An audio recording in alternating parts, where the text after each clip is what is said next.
Guys अभी तक आपने सोलो लेवलिंग के बारे में सुन तो लिया ही होगा। उसके कुछ एपिसोड के आते ही उसने एनिमे इंडस्ट्री में एक धमाका सा मचा दिया है और फैंस एनिमे इसे अभी तक favourite anime of the years का टाइटल दे चुके हैं। तो भाई इस बात से तो आप खुद ही अंदाजा लगा सकते हैं कि इसका कितना ज्यादा क्रेज है। जिन्हें नहीं पता उन्हें मैं बता देता हूं कि सोलो लेवलिंग का इंतजार लोग काफी सालों से कर रहे थे। ये एनिमे बेसिकली एक मानवा कॉमिक बुक पर बेस्ड है जिसकी बनने की शुरुआत 2016 में हो गई थी और 2020 तक आते आते इसके सारे चैप्टर्स खत्म हो गए थे। तब तक इसकी फैन फॉलोइंग करोड़ों में पहुंच गई थी। आज भी मेजॉरिटी ऑफ द पीपल्स जो इस एनिमे को देखते हैं वो भी मानवा फैंस ही हैं। मानवा बेसिकली एक कॉमिक बुक की तरह ही होता है, लेकिन ये बहुत ज्यादा डिटेल्ड और कलरफुल होता है। और अगर मैं अपने बारे में बात करूं तो मेरी पहली मानवा बुक सोलो लेवलिंग ही थी। अब जब मार्केट में एक नया एनिमे टेक ओवर कर रहा है तो क्या इसका मतलब ये है कि जुजुत्सु काइसेन और डीमन स्लेयर जैसे एनिमे पीछे रहने वाले हैं? वेल आखिर क्यों लोग सोलो लेवलिंग को जुजुत्सु काइसेन और डीमन स्लेयर से ज्यादा बेहतर बता रहे हैं? और आखिर क्यों आपको किसी भी हालत में ये एनिमे मिस नहीं करना चाहिए? और आज की इस वीडियो में हम इन्हीं टॉपिक पर चर्चा करने वाले हैं, तो चलिए शुरू करते हैं। दोस्तों मेरे हिसाब से 4 चीजें हैं जो इन 3 एनिमे को अपने लीग का सबसे बेहतरीन एनिमे बना देती हैं। Immersive world experience. दोस्तों सबसे पहले मैं ये चाहता हूँ कि आप थोड़ी सी देर के लिए शांति से बैठ जाएं और थोड़ा सा ये सोचें कि आखिर क्यों आपको और आपके जैसे करोड़ों लोगों को जुजुत्सु काइसेन और डीमन स्लेयर एनिमे इतना ज्यादा पसंद है। चलिए मैं बताता हूँ। सिर्फ एक ही रीजन है जो ये 2 एनिमे इतने ज्यादा फेमस है और वो है इसका इमर्सिव और इंटरेस्टिंग वर्ल्ड एक्सपीरियंस। देखो डीमन स्लेयर एक ऐसी दुनिया के बारे में है जहाँ पर खतरनाक डीमन इंसान को मार के खा जाते हैं और वहीं इस दुनिया में डीमन स्लेयर भी एग्जिस्ट करते हैं जो इन डीमंस को मारने का काम करते हैं। लेकिन सिर्फ इतना ही नहीं है, डीमन स्लेयर की दुनिया में खतरनाक पावर भी एग्जिस्ट करती हैं, जैसे कि ब्रीथिंग स्टाइल्स और ब्लड डीमंस आर्ट। अब आप ही बताइए कि उजुई की साउंड ब्रीथिंग टेक्निक और स्वॉर्ड फाइटिंग स्टाइल, जहां अकाजा का ब्लड डीमन आर्ट जो कि खूबसूरत होने के साथ साथ बेहद ही खतरनाक भी है। ये जो पावर्स का कॉन्सेप्ट है ना, इसने डीमन स्लेयर को बेहद ही अट्रैक्टिव बना दिया है। और तो और हर एक डीमन स्लेयर अपने अलग breathing style, blood demon arts का इस्तेमाल करता है। एक तरीके से हम लोग अभी तक सस्पेंस में हैं कि फ्यूचर में आने वाले डीमन स्लेयर के पास कौन सी टेक्निक होंगी। एग्जैक्टली यही केस जुजुत्सु काइसेन के साथ भी है। जुजुत्सु काइसेन की दुनिया में कर्स्ड स्पिरिट एग्जिस्ट करता है और उन कर्स्ड स्पिरिट को मारने का काम जुजुत्सु सोर्सरर्स करते हैं। लेकिन हर एक कर्स्ड स्पिरिट और जुजुत्सु सोर्सरर्स के पास अलग अलग पावर्स होती हैं। एक तरफ मेगुमी है जो अपनी 10 शैडो शिकिगामी टेक्निक का इस्तेमाल करता है और वहीं दूसरी तरफ सुकुना गॉड लेवल बीइंग्स हैं जो अपने डोमेन से किसी को भी खत्म कर सकते हैं। इन एनिमे में इतनी वास्ट नंबर ऑफ चीजें हैं ना कि आप कभी बोर नहीं होंगे। लेकिन सोलो लेवलिंग तो इन सब का बाप है। सोलो लेवलिंग की दुनिया में ब्लू कलर के ग्लास एग्जिस्ट करते हैं जो हमें ऐसी अल्टरनेटिव दुनिया में ले जाते हैं जहां पर मॉन्स्टर्स का घर है। अब इन मॉन्स्टर्स को मारने का काम हंटर्स का है। देखो बेसिकली गेट अपीयर होने के 7 दिन बाद गेट ब्रेक होने का फिनोमिना है जिससे अंदर मौजूद शैतान वो दुनिया में आ जाते हैं, जिससे पहले उन मॉन्स्टर्स को खत्म करना होगा। अब हंटर्स इन गेट के अंदर जाकर उन मॉन्स्टर्स को खत्म करते हैं, लेकिन हर गेट के अंत में एक बॉस मॉन्स्टर भी होता है जिसे खत्म करने के बाद ही वो गेट बंद होता है। अब ये ब्लू कलर के गेट्स कहीं भी किसी भी टाइम में अपीयर हो सकते हैं और तो और इन सभी गेट को एक रैंक भी असाइन किया जाता है जिसके मुताबिक ही हंटर्स को उसके अंदर जाने की अनुमति मिलती है। अब रैंक ई वाले गेट सबसे ज्यादा कमजोर होते हैं जहां कमजोर हंटर जाते हैं और वहीं एस वाले गेट में एस लेवल के ही हंटर जाते हैं जहां से एस वाले लेवल्स के ही हंटर्स बचकर आ सकते हैं। इन हंटर्स को इन गेट के अंदर बहुत सारी वैल्यूएबल चीजें मिलती हैं जिन्हें बेचकर वो पैसे कमाते हैं।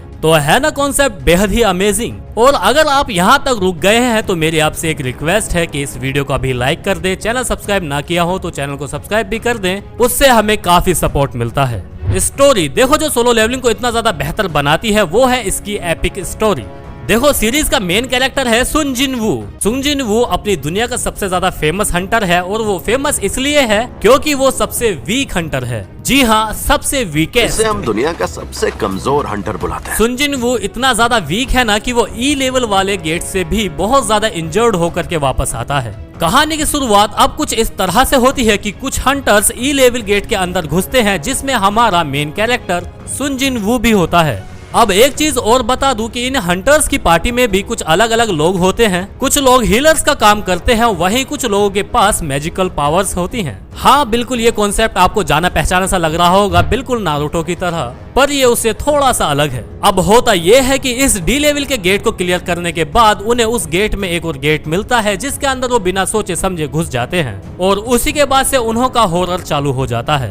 बेसिकली वो एक ऐसे रूम में घुस जाते हैं जहां पर एस लेवल से भी ज्यादा ताकतवर मॉन्स्टर या फिर यूं कहूं कि मॉन्स्टर्स का गॉड बैठा हुआ होता है। अब ये गॉड उन्हें एक ही बारी में नहीं मारता, बल्कि उनसे ये लोग कुछ अलग अलग चीजें करवाते हैं। अब वहां पर जितने भी लोग जिंदा बचते हैं वो सिर्फ हमारे मेन कैरेक्टर की वजह से बचते हैं और अंत में वही सिर्फ अकेला उस रूम में बच जाता है। लेकिन मरने से पहले वो गॉड उसे सोलो लेवलिंग की पावर ग्रांट कर देता है, यानी कि यूं कहूं कि उसको एक वरदान दे देता है। अब जब अगली बार सुंगजिन वू की आंखें खुलती है ना, वो हॉस्पिटल में होता है। अब उसकी आंखों के सामने एक अजीब सी स्क्रीन होती है, जैसे कि किसी गेम में होती है। अब सुंजिन वू को धीरे धीरे पता चलता है कि उसे लेवल अप करने की पावर्स मिल चुकी हैं, यानी कि जैसे जैसे वो उस स्क्रीन पे लिखे हुए टास्क को पूरे करेगा वैसे वैसे उसकी स्पीड, इंटेलिजेंट, स्टेमिना बढ़ता जाएगा। अब आप ही बताइए, किसी चीज की स्टार्टिंग इतनी धांसू होगी तो कैसे मजा नहीं आएगा। अब मानवा लोग तो जानते ही होंगे कि अपनी इस लेवल अप पावर की वजह से सुंगजिन वू कितना ज्यादा ओपी कैरेक्टर बन जाता है।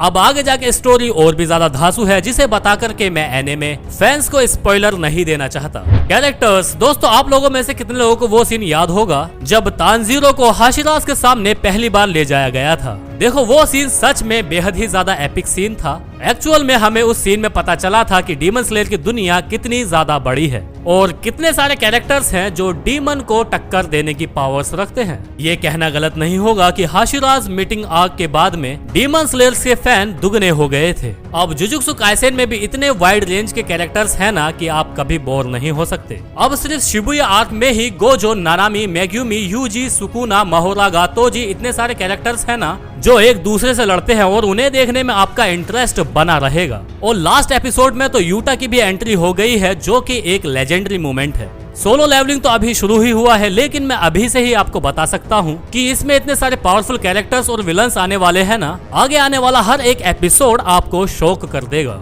एस लेवल वाले हंटर्स अपने आप में अलग लेवल के कैरेक्टर हैं। इसके बाद तो हमारा मेन कैरेक्टर भी इतना ज्यादा नेक्स्ट लेवल पावरफुल हो जाता है ना कि आप सोच भी नहीं सकते। सोलो लेवलिंग के अलग अलग कैरेक्टर्स को देखने के लिए आपको बेहद ही अच्छा खासा इंतजार करना होगा, लेकिन अगर आपसे रहा नहीं जा रहा है ना तो अभी तुरंत जा करके मानवा पढ़ लीजिए। एक्शन सीन्स, दोस्तों जो इन एनिमे में कॉमन है ना वो है इनके एक्शंस। अब दोस्तों मुझे बताने की जरूरत तो है नहीं कि डीमन स्लेयर के एक्शंस, एनिमेशंस और सीक्वेंस इतने ज्यादा कमाल के हैं ना। यूजुई वर्सेस यूटारो फाइट, रेंगुकू वर्सेस अजाका की fight one of the best fight scenes में से एक है। वहीं जुजुत्सु काइसेन भी इस मामले में पीछे नहीं है। शिबुया आर्क में तोजी वर्सेस तादुन की फाइट तो देखी ही होगी, उसका एनिमेशन तो बिल्कुल नेक्स्ट लेवल का था। और अगर मैं सोलो लेवलिंग की बात करूं तो अभी तक मुझे इसके एनिमेशंस ने बेहद ही खुश किया है। उसके ब्रूटल और ब्लड वाले सीन्स को भी बेहद ही अच्छी तरीके से एनिमेट किया गया है। अब बेसिकली इसमें ज्यादा एक्शन सीन्स तो ना आए हो, लेकिन अब तक जितने भी आए हैं उनको ब्रिलियंट की कैटेगरी में रखा जा सकता है। सोलो लेवलिंग बेशक 2024 का best anime of the year बन सकता है, लेकिन सिर्फ 5 से 6 एपिसोड देख करके हम उसको जुजुत्सु काइसेन और डीमन स्लेयर से कंपेयर नहीं कर सकते।